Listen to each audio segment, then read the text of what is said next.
The Great Events by Famous Historians, Volume 6, edited by Charles F. Horn, Rossiter Johnson, and John Rudd. Exploits and Death of William Wallace, the Hero of Scotland, A.D. 1297 to 1305, Sir Walter Scott. When the granddaughter and sole heiress of King Alexander III of Scotland was betrothed in her 6th year 1288 to the son of Edward I of England, an early union of the English and Scottish crowns seemed assured.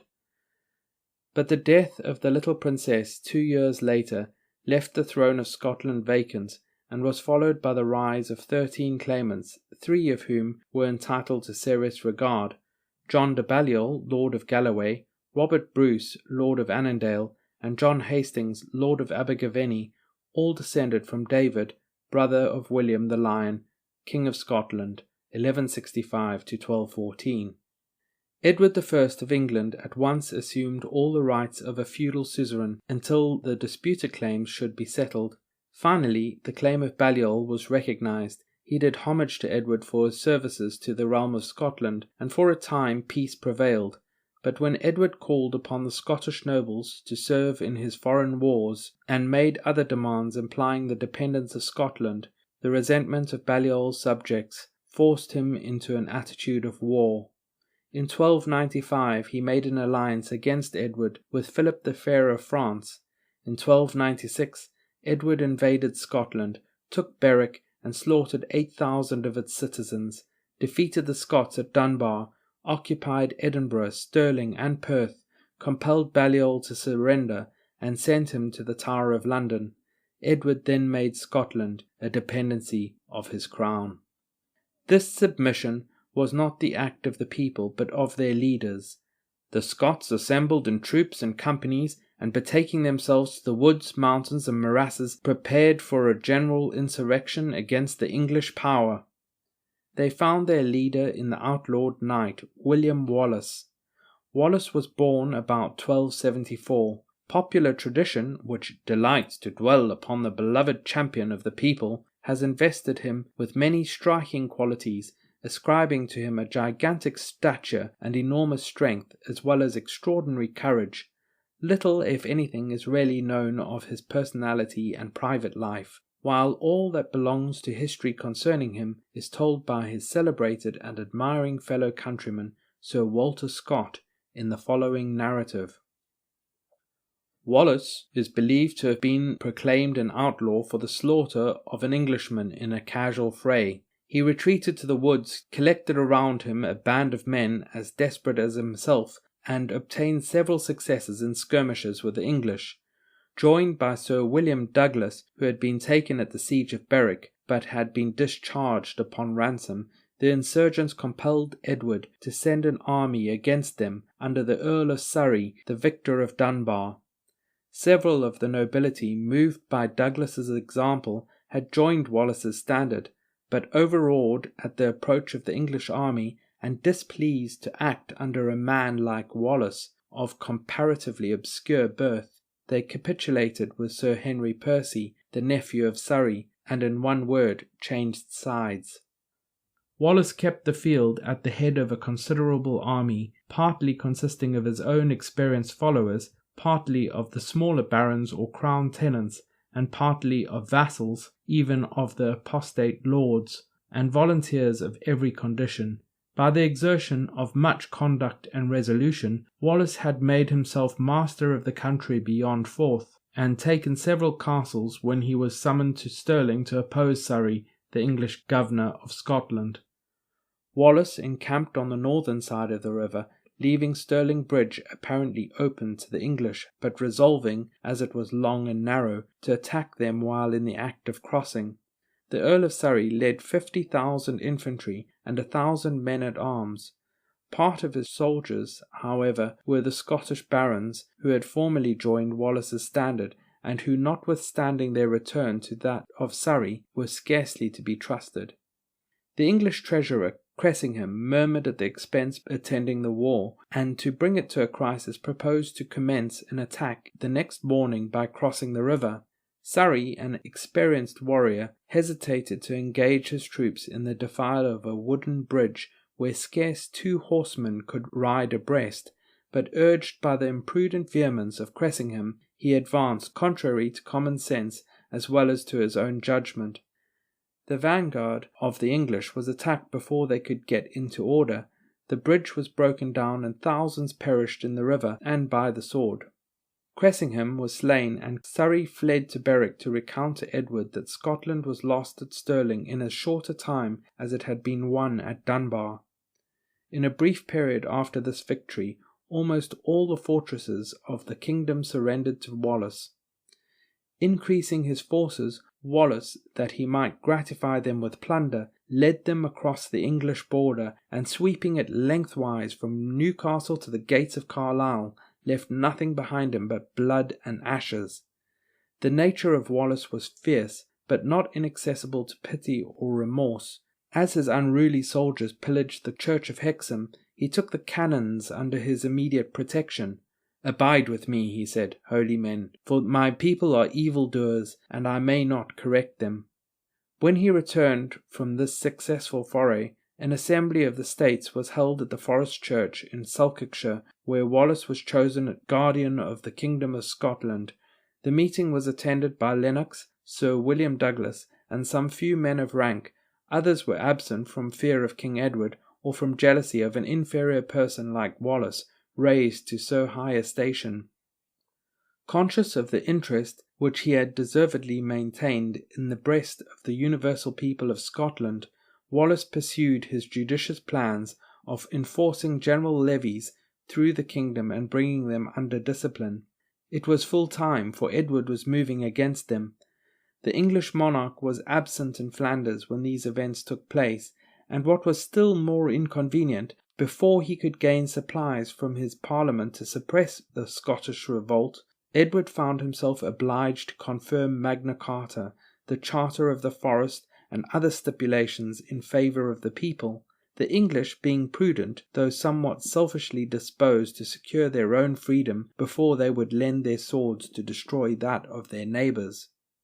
Complying with these demands, Edward, on his return from the Low Countries, found himself at the head of a gallant muster of all the English chivalry, forming by far the most superb army that had ever entered Scotland.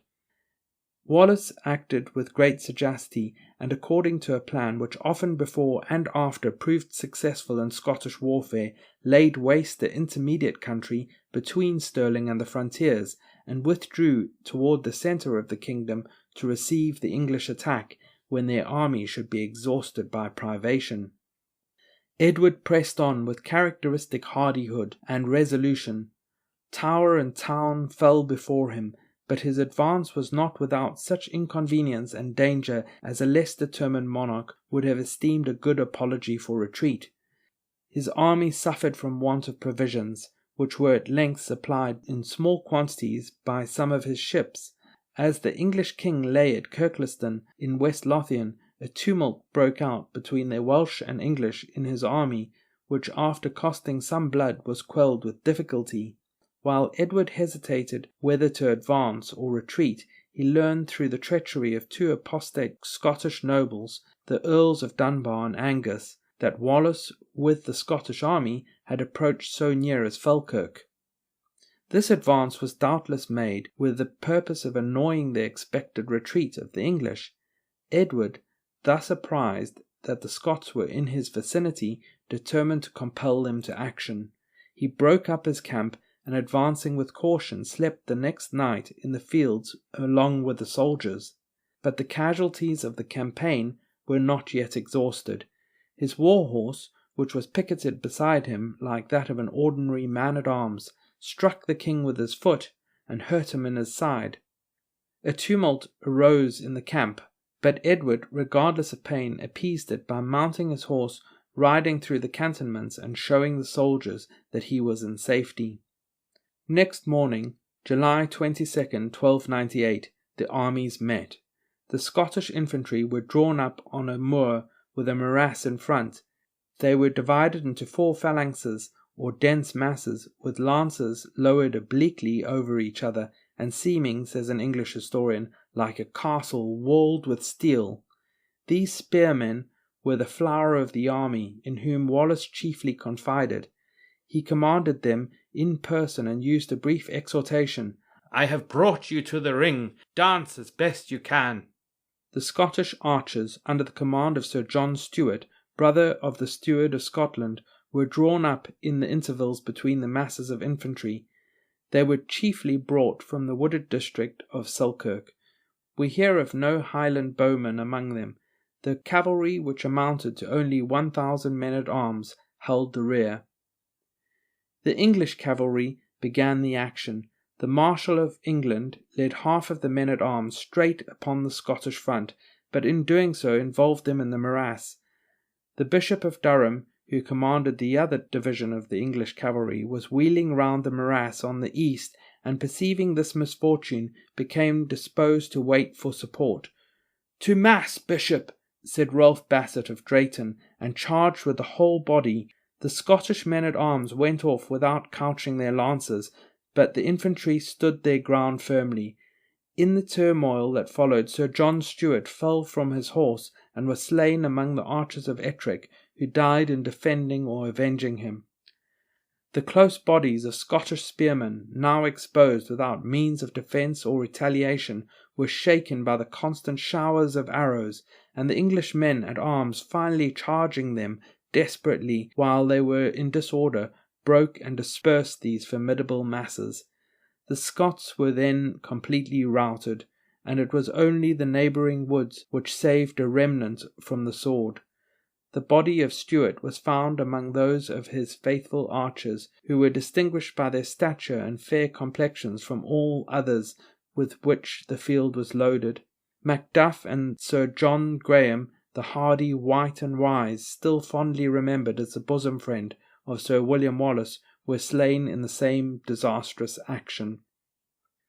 Popular report states this battle to have been lost by treachery, and the communications between the Earls of Dunbar and Angus and King Edward, as well as the disgraceful flight of the Scottish cavalry without a single blow, corroborates the suspicion. But the great superiority of the English in archery may account for the loss of this as of many other battle on the part of the Scots. The bowmen of Ettrick Forest were faithful, but they could only be few. So nearly had Wallace's scheme for the campaign been successful that Edward, even after having gained this battle, returned to England and deferred reaping the harvest of his conquest till the following season. If he had not been able to bring the Scottish army to action, his retreat must have been made with discredit and loss, and Scotland must have been left in the power of the patriots. The slaughter and disgrace of the Battle of Falkirk might have been repaired in other respects, but it cost the Scottish kingdom an irredeemable loss in the public services of Wallace. He resigned the guardianship of the kingdom, unable to discharge its duties amid the calumnies with which faction and envy aggravated his defeat. The Bishop of St. Andrews, Bruce, Earl of Carrick, and Sir John Comyn were chosen guardians of Scotland, which they administered in the name of Balliol. In the meantime, that unfortunate prince was, in compassion or scorn, delivered up to the Pope by Edward, and a receipt was gravely taken for his person from the nuncio then in France. This led to the entrance of a new competitor for the Scottish kingdom. The Pontiff of Rome had been long endeavouring to establish a claim to whatsoever should be therein found, to which a distinct and specific right of property could not be ascertained. The pontiff's claim to the custody of the dethroned king being readily admitted, Boniface VIII was encouraged to publish a bull claiming Scotland as a dependency on the See of Rome, because the country had been converted to Christianity by the relics of St. Andrew. The Pope, in the same document, took the claim of Edward to the Scottish crown under his own discussion, and authoritatively commanded Edward I to send proctors to Rome to plead his cause before His Holiness. The magisterial requisition was presented by the Archbishop of Canterbury to the king, in the presence of the council and court, the prelate at the same time warning the sovereign to yield unreserved obedience, since Jerusalem would not fail to protect her citizens and Mount Zion her worshippers. "Neither for Zion nor Jerusalem," said Edward in towering wrath, "will I depart from my just rights while there is breath in my nostrils." Accordingly, he caused the Pope's bull to be laid before the Parliament of England, who unanimously resolved that in temporals the King of England was independent of Rome, and that they would not permit his sovereignty to be questioned.